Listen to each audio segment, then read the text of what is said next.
Okay, just had to wait for the advertisement to get done right there to make sure you can actually hear me. Okay,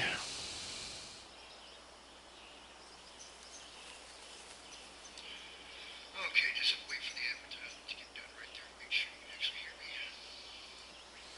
me. And looks like it's up and going. Don't know if anybody watching or not today, but we're going to step back into tropical course that I've been working on. And to be flat honest, it's not really. I've got four other courses that have just kind of been like rattling around my head. This is the fifth course, and I just don't know how much more design I want to do on PS4 before TGC 2 comes out. So before I jump into it, I've got one that I need to go back in and finish one of these days. I've had this one on the back burner for a long, long time.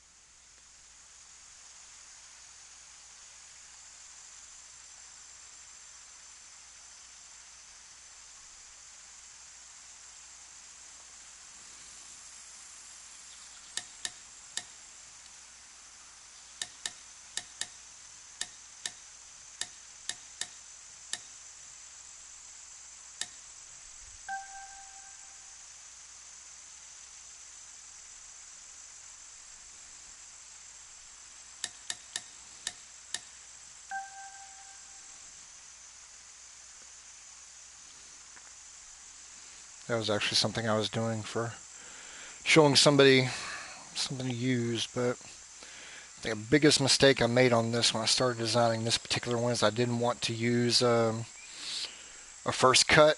And now then, the only reason I haven't gone back to it is I feel like I need to have a first cut, but it's actually a pretty fun little course.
La la la la la la.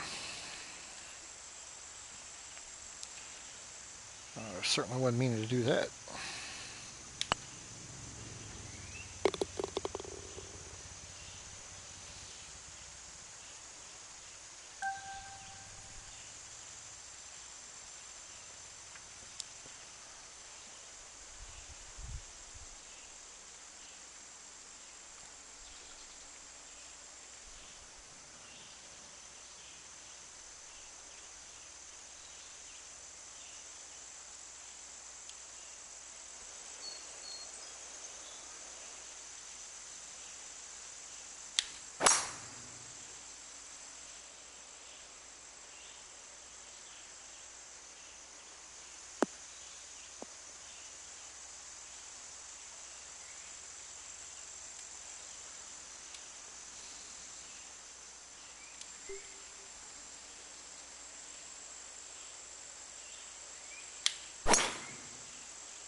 I think it's one of the few courses I actually started designing with the idea of not using firmer greens on it. So It's always played a little bit easier. That's always my problem with these, is that when you put a par 5 on there, they just automatic birdie.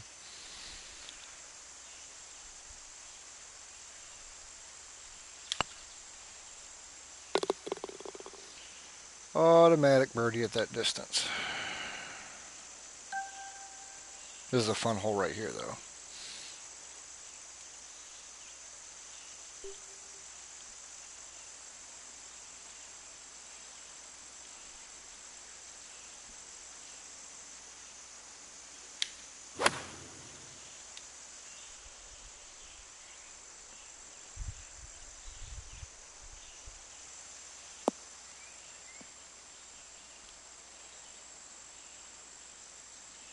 That's not how that's supposed to be played.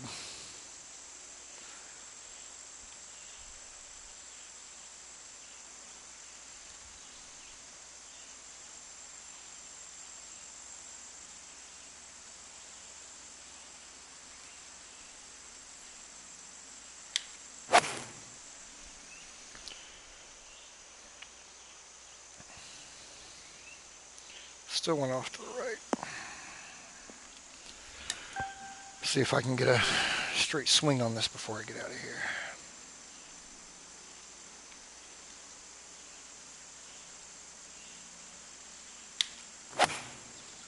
There we go.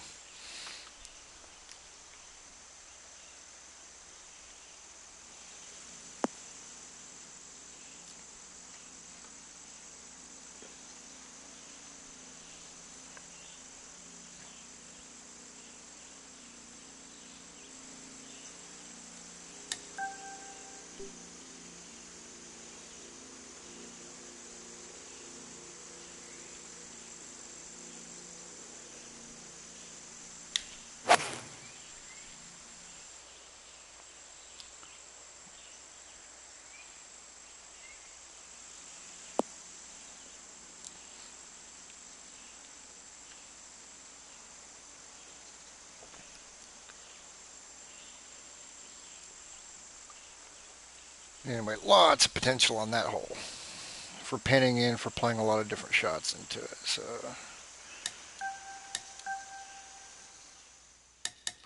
guess I'll get back on topic here, right?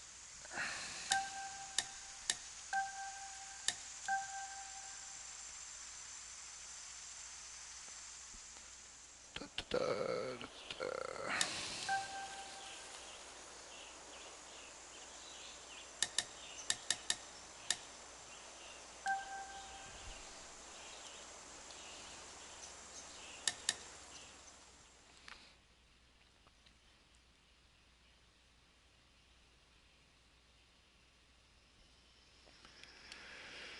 See where we actually left off with this one the other day.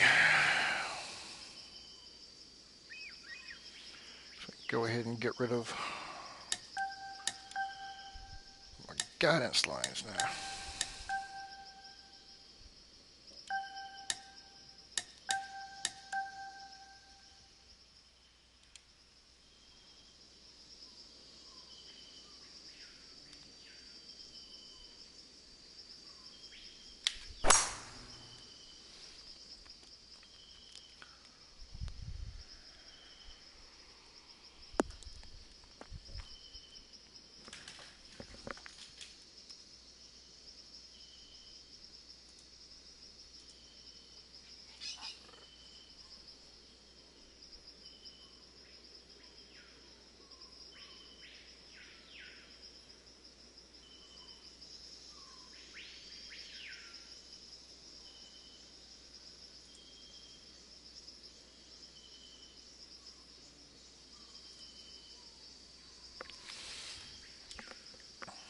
Sorry, I was checking an email really quick.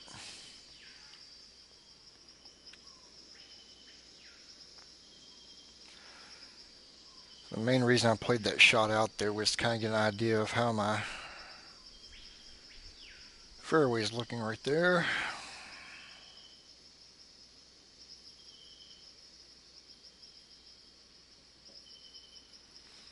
There's some sculpting, like flattening out this edge over there and such.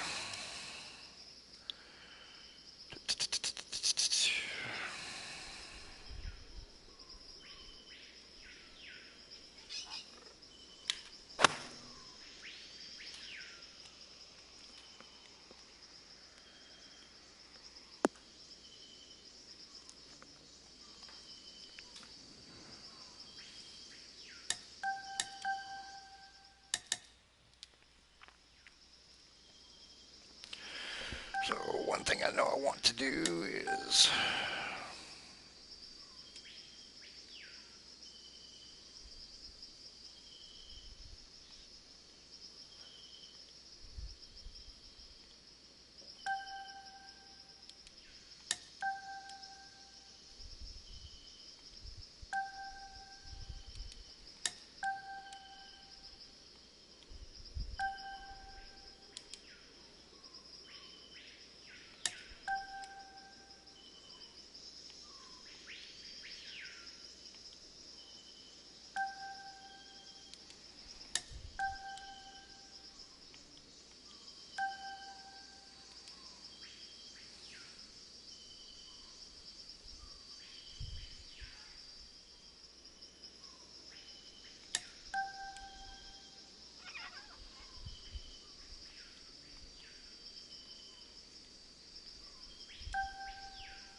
As always, if you guys over there on the side, if you ever have any questions, comments, just chime in, man.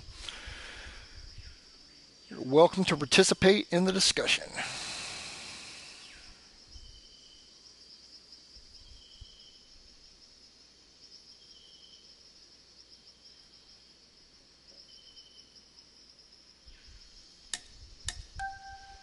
Right now, I'm just kind of getting a fairway sculpting kind of down with make sure it flows rather than having really rough edges on the hills and such.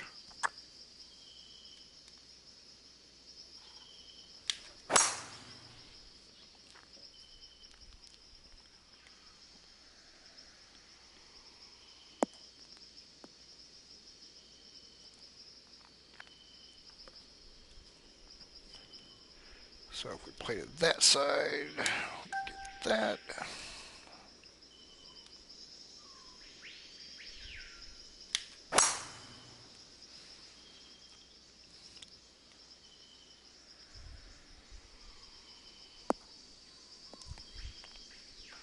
If we play to this side, then that's about where we want that to play out.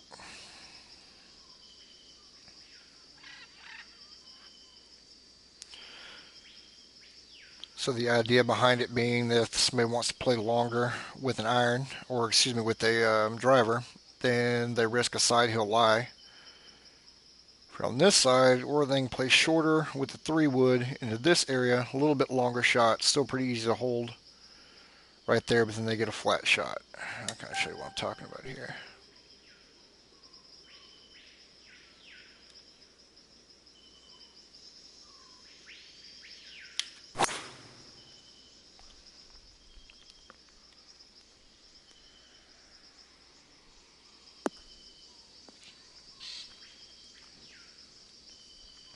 So now instead of having the ball below my feet, I just go to 155, I'll play about 160.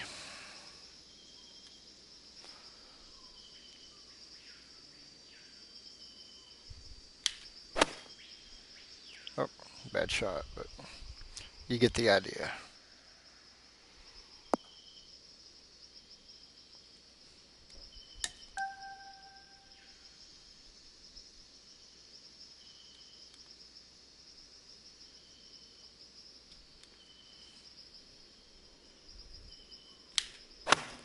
I think this controller's about had it. It's so loose on the backswing, that's not even funny.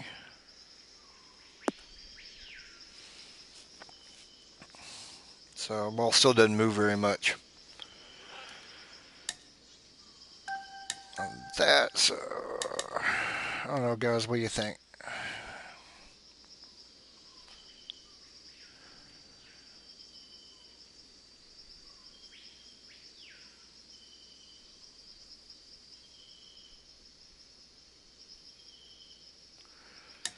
Try one thing here, see if this helps any at all. I'm probably not going to like this, but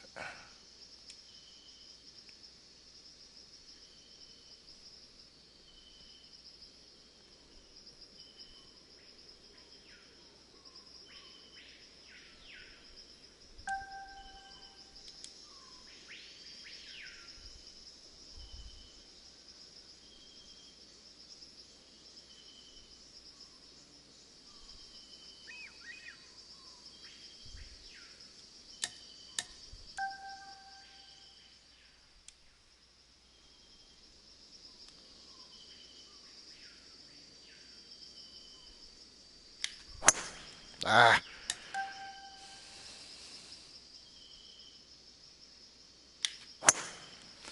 the hell.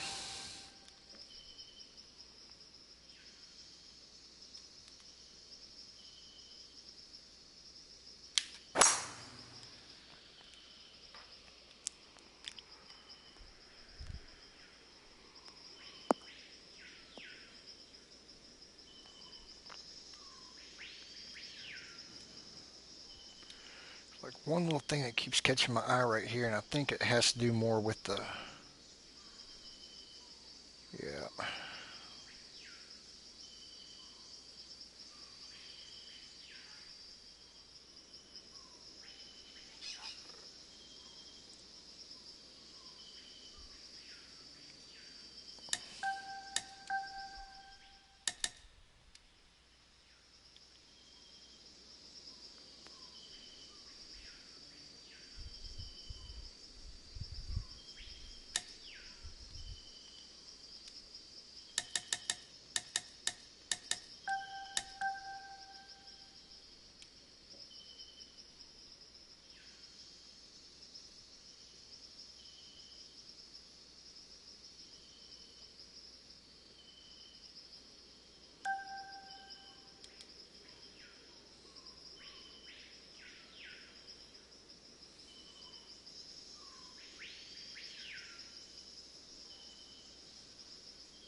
Okay,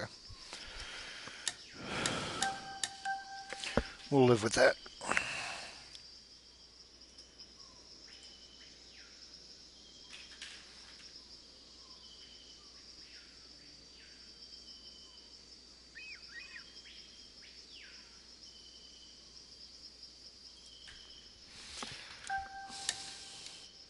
We will live with that.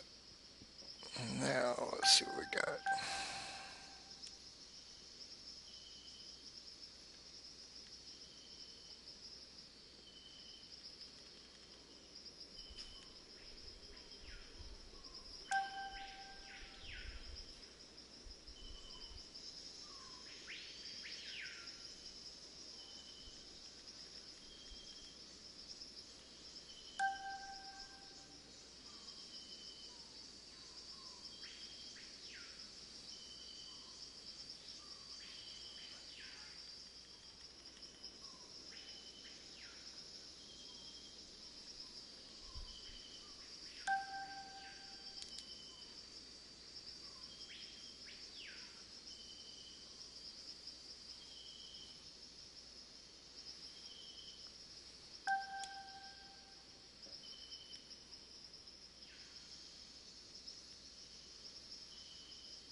Hey, what do you say, Griffin?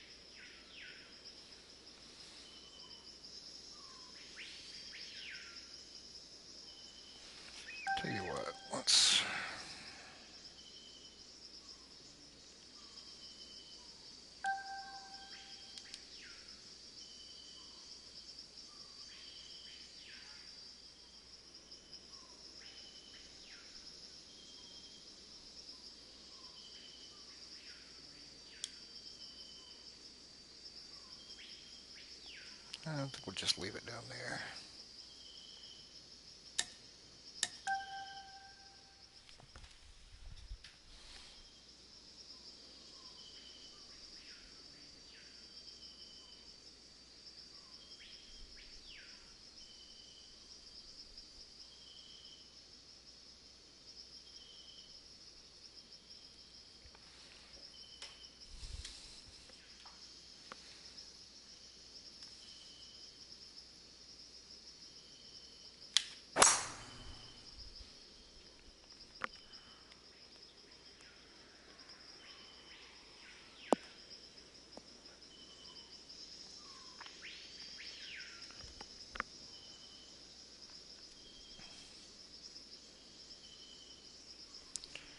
Man, they're still just throwing my eyeball off right there. And I know what I'm seeing. It's just the way that the lines are on the.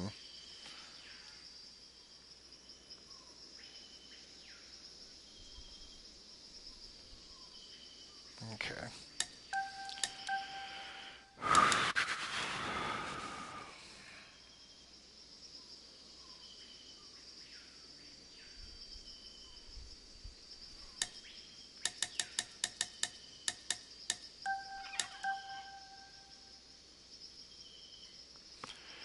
Oh yeah, Sam's gonna complain about this one. It's gonna have plenty of sand in it.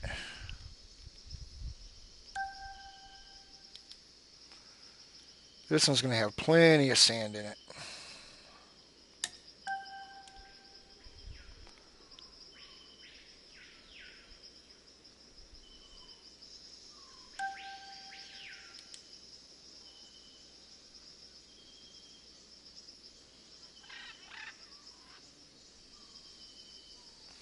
So when I pull back, what's catching my eye is this bar right here in the fairway. And here it looks smooth, but whenever I'm looking at it back here, this is my landing area. It's just an optical illusion because it looks like it's almost like cut straight down, so it messes with me. But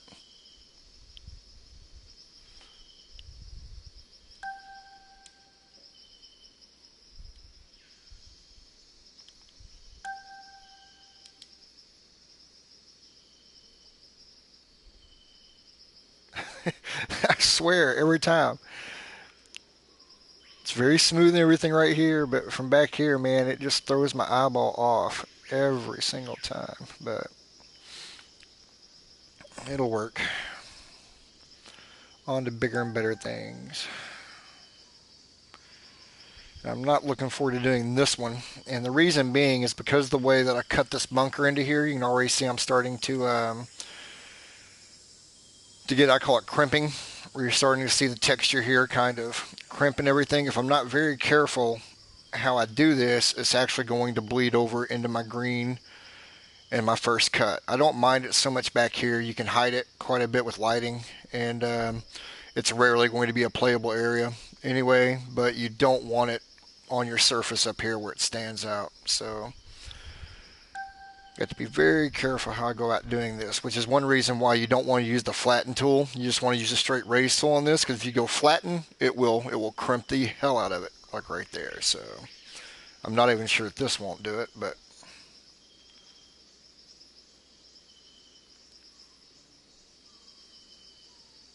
let's see. I've got 1 foot 3 inches raised on it right now, so it's.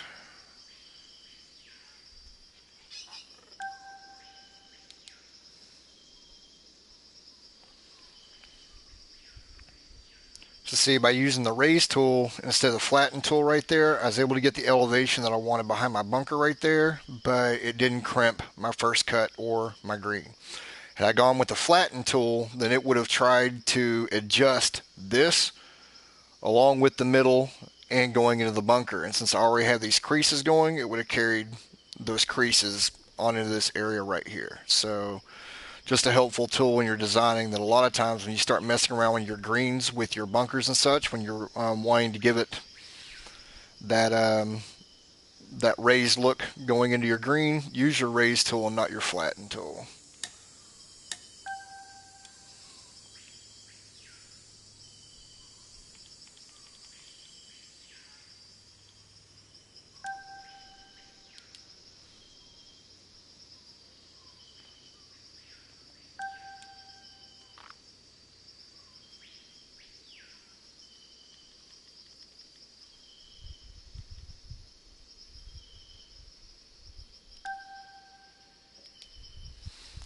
Yep, that's one of those things. It's something more times not you learn by trial and error.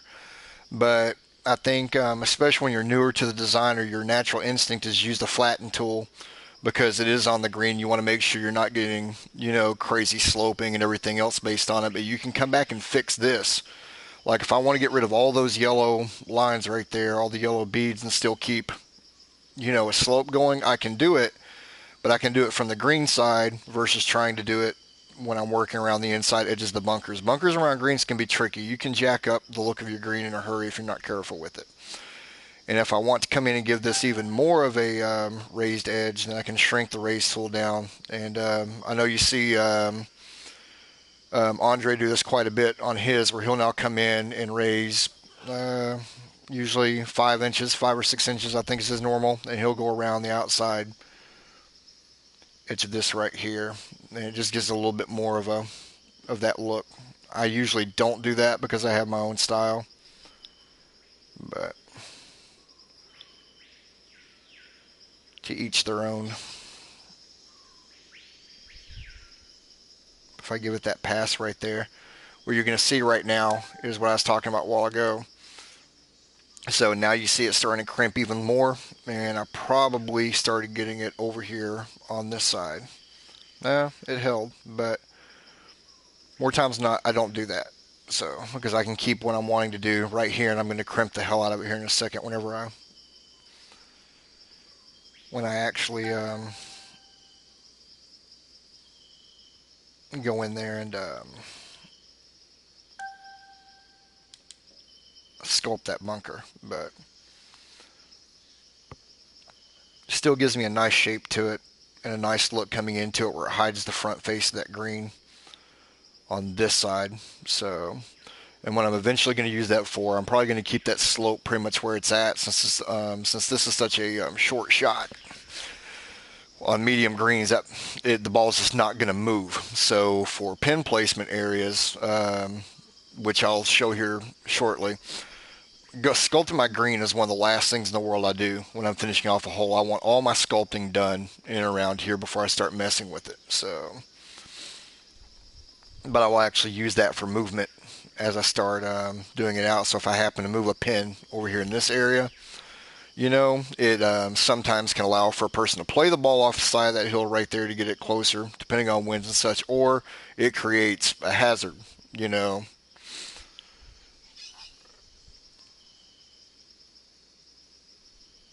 But that starts giving me an idea of how I want to shape this out. So since we're on PS4, we're going to do a save in case it goes into crash mode.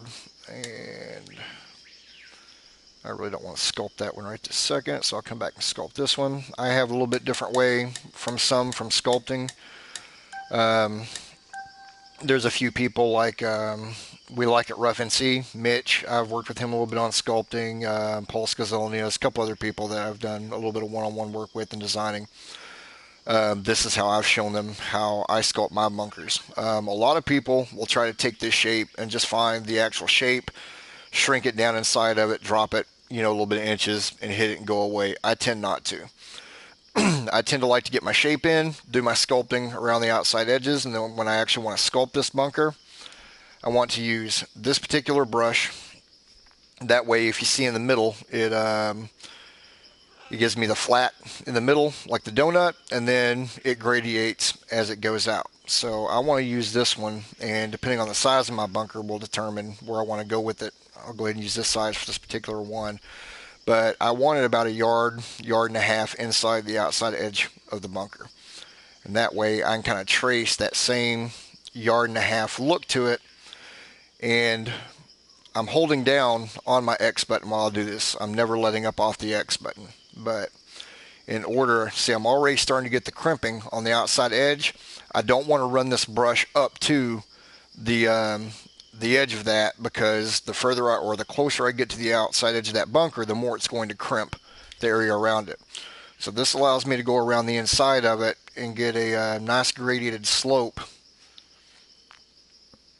from the natural contour that's there from where I was doing my sculpting a little bit ago. It's one of the reasons why I have this hill right here.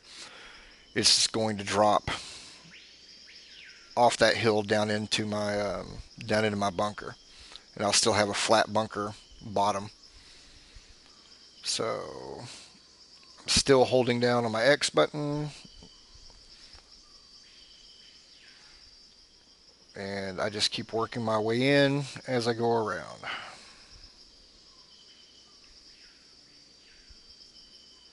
I'll eventually hit a point where I feel like I've got most of it covered, and I will just hit the center part, always making sure I don't go to past my 1 yard, yard and a half barrier I have going there. So we're going to take this one just a little bit further up in there. Let off my X button, and boom, I got a nice flat bunker bottom there on the side. I got sloping edges coming in. If I wanted to change the look of it, I can actually do a lot of sculpting here on the outside edges, and that will change the look of it right there.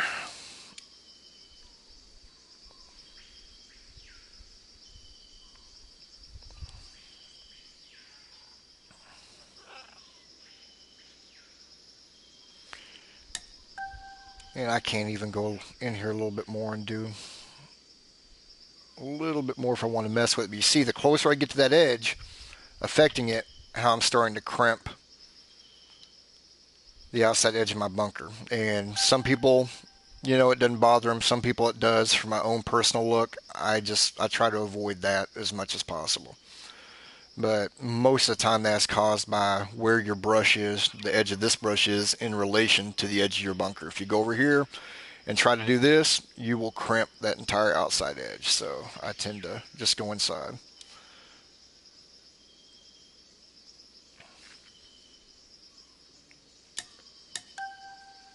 See what it looks like from the T-box.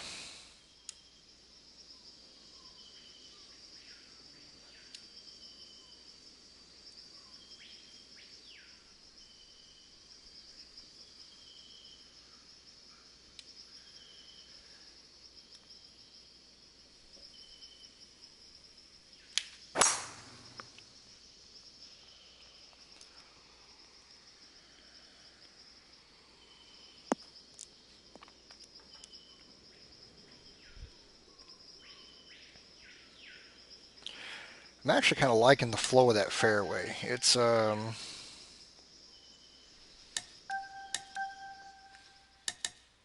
of you guys weren't here whenever I started out, but one of the reasons I'm going this way is that I've got an area right in here that's flat. So I'm giving the player the choice off the tee to hit in this area with a 3-wood and have about a 155-yard shot on a flat surface.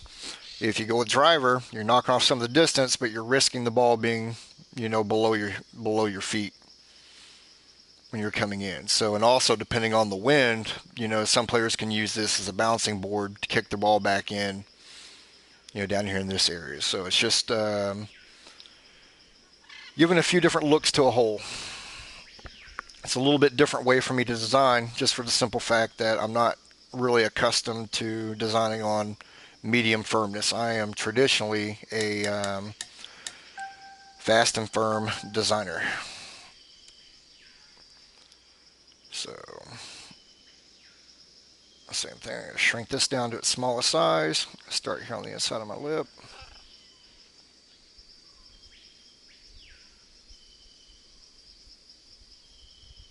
Holding down on my X button the entire time.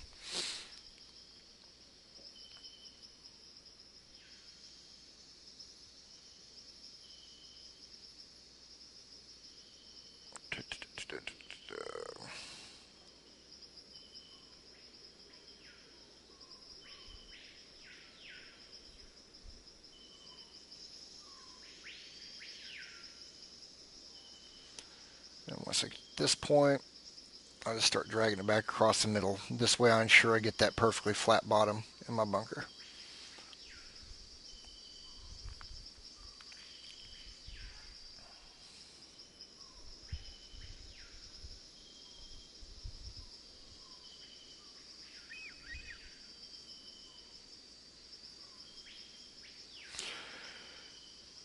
This method doesn't necessarily make some of these circle bunkers shine a whole lot because they're just You know, they're just round bunkers. But by doing it that way, and because I stopped my brush, you see how far out I was. When I came back around, I was on the inside edge here, but instead of running it all the same way, I drug this across this bottom area right here. Well, if I'm in this bunker, it gives me that stark face lip right there instead of dragging that down and giving me like a really rough looking crimped edge up here on the top. So it's just all purely visual right there at that. And then, of course, if you pan out and look at it, you know, just the way that the game process, it looks like you get a crimped edge, but the closer you get to it, it stays pretty clean. And it'll clean up a little bit more as well when I add some heavy rough around it. So we got that one. We're going to go back here and do this one.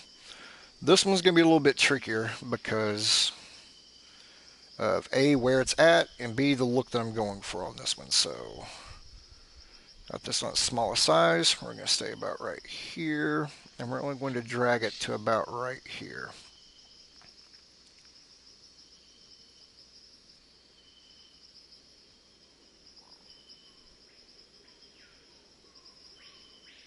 Sometimes you have to play with these. When they're a smaller bunker, you have to play with them a little bit more. But yeah, crap. They tend to want to do what that one just did, which is kind of bottom out. But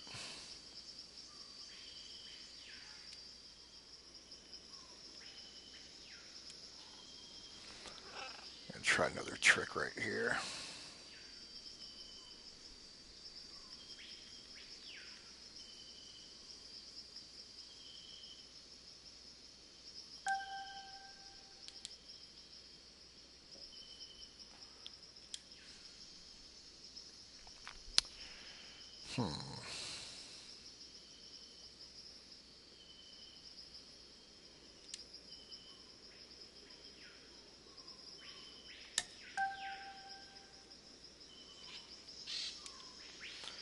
We'll go with a different brush this time, see if it'll give us a little bit different result.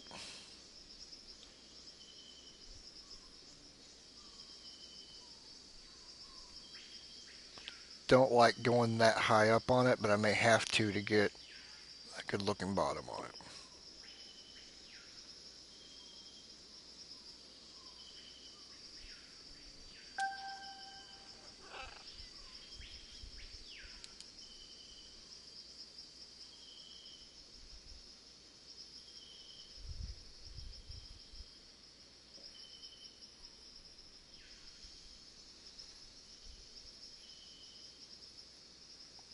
Okay, and maintain integrity on this side, so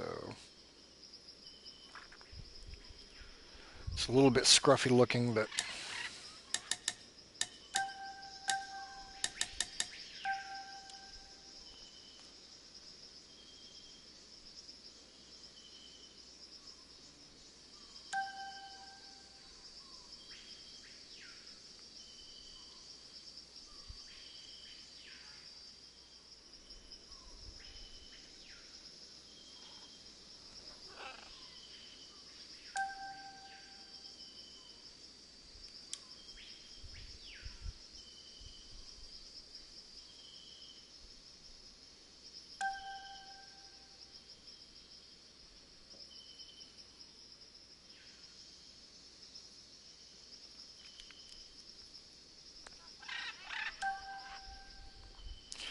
okay, and what you're seeing me do now is I'm actually adding heavy rough to the outside edges of that bunker, and you can already see how it's starting to smooth out my actual look a little bit. You're still going to have some jagged lines depending on the angle you look at it, but it does go ahead and smooth it out.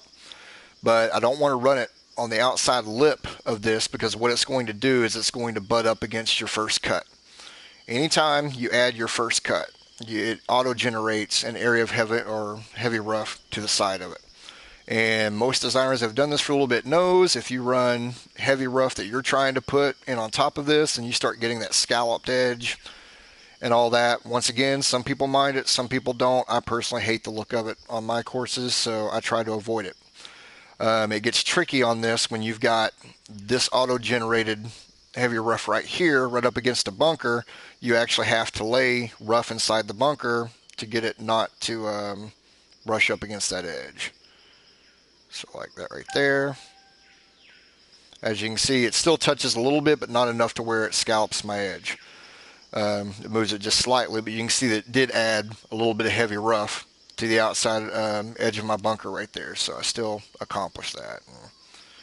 Only reason I'm doing that right this second is to get a look at this bunker and see if I actually like it. So I guess I'm just going to have to, right?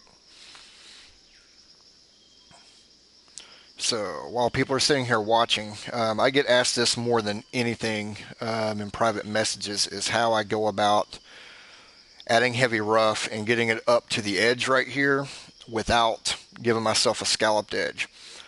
And one of the reasons I use the brushes that I use for laying fairway instead of using some of the brushes that have like those really fine edges on the end of it, I like brushes that have fuzzier edges because it gives me a little bit of expanded rough, but it's not as sensitive to brushes when you're coming back with heavy rough. So like right here, what I'm going to do is start about right here and just use a straight circle. I run it along the edges.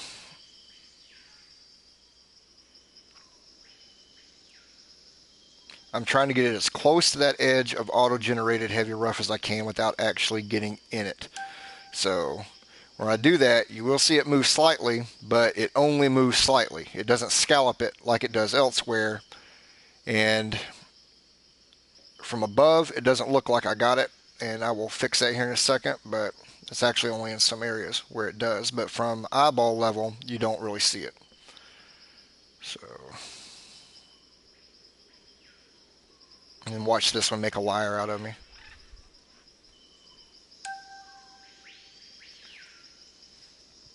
So see, it does move my first cut a little bit, but it doesn't scallop it and give it like those really wavy edges like it tends to do with the brushes that have the really fine lines on the outside of them. Now you can see that right there in that area I've actually got, rough that like matches up with it. So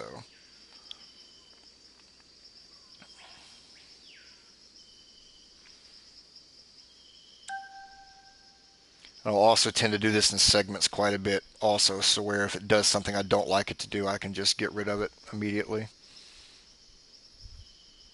This is like one of those things that, like I said, for the average player probably doesn't mean anything from designers.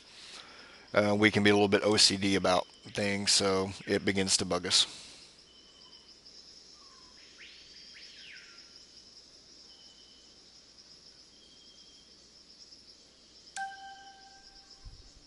See how that one, like, how it flipped it out and started scalloping? I don't like that, so. Sometimes, depending on how it looks, I'll just make the judgment call and be like, you don't really notice it anyway, but.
So that, in essence, is how I do a lot of my trimming on that. And I will usually, once I get done with some other things here shortly, I'll go back and outline this entire hole like that.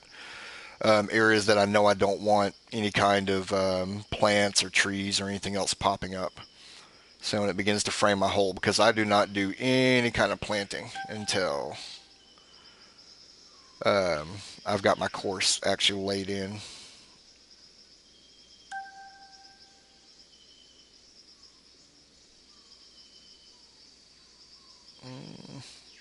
I can live with that.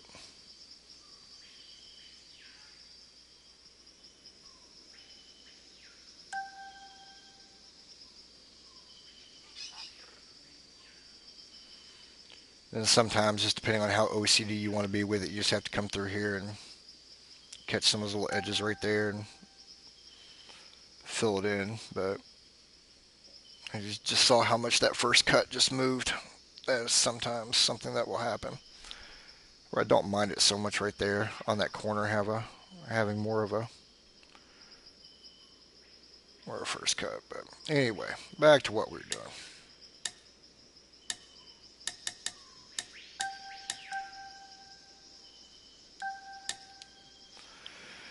Okay, I've got some things to figure out over here.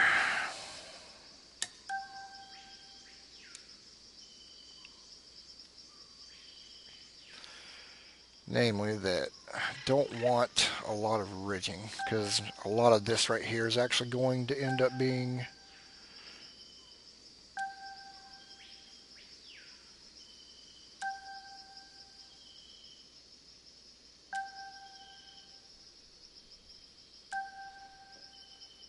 I'm sorry. Just dropped myself in mid-thought. It's actually going to end up running bunker throughout a bunch of that area right there. So I really don't want it to have a lot of uneven lines or elevations.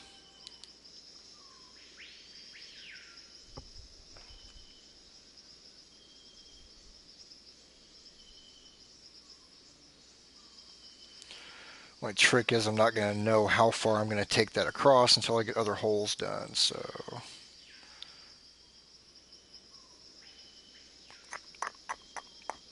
guess what I can do, just for the sake of showing a little bit more contouring on this, where it will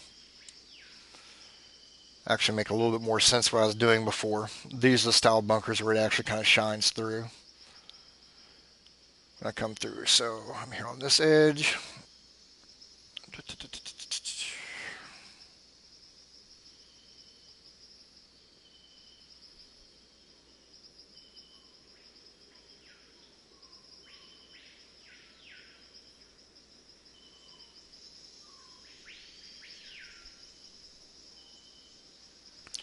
We're going to take it up to that point right there.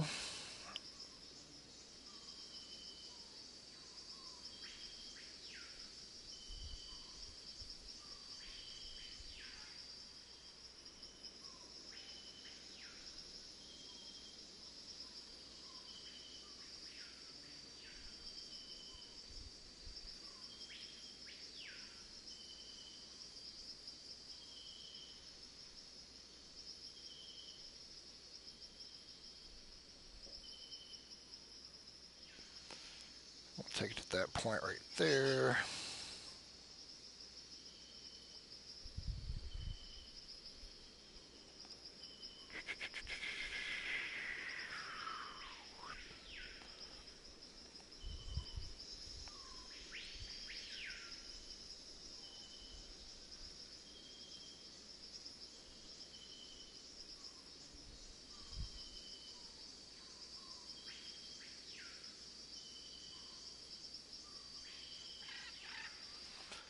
Do that.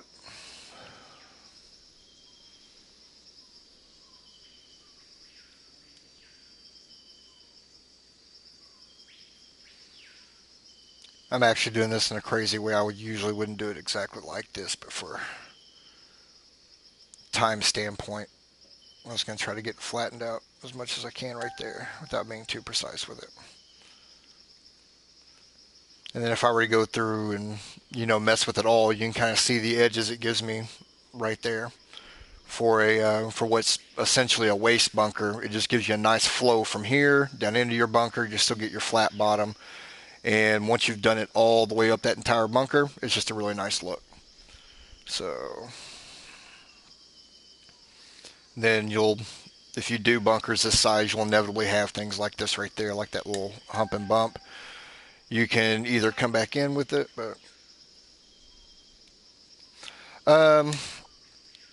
it depends, Griffin. A lot of times I'll use the tiny brush around the entire outside edge of it, just so I can be very precise on that. And then oftentimes I will let up off the brush, and it will almost look like it's domed in the middle of that bunker, flows out, and then I mean, it just looks weird, but I know how to go back in and fix it. For a bunker this size, no, I would not use that smallest brush for the entire bunker. I would absolutely use it to go around the entire outside edge of my bunker. That way I kind of get that done. Then I will come back in with the really, I'll show you the really soft fuzzy brush. Well, no, actually I wouldn't. I would come back in with this brush again. I just make it larger and just make it to where I know for a fact it's not going to touch the outside edges of my bunkers, or what I've already done. And once I do that, then I will come back in with this brush just to even it out and make it all flow.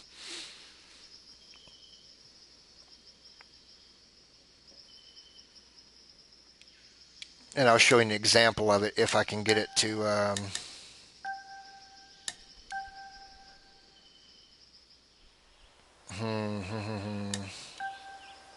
how do I want to do this?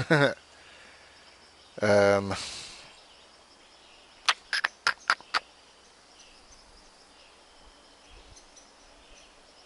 None of those have it.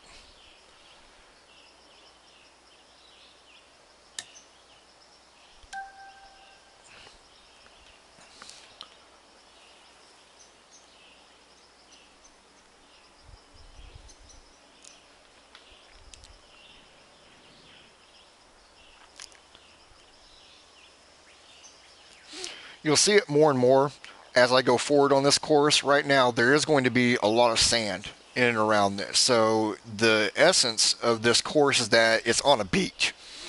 So it's going to look fairly wide open. It's going to have some sand, but I'm going to use the lighting to kind of make it look more pinkish and such instead of just that stark white that tends to annoy people. And I'm going to be pulling water or the ocean basically up into a lot of those areas as well. So a lot of what I'm doing right now in sculpting and all that is in preparation for what I know I'm going to be doing later on. But to give an idea of how that type of sculpting works on large bunkers, I'll show you some of the ones I did on Kakalaki. I cannot guarantee that this will not crash. I have taken this one about as far as I can.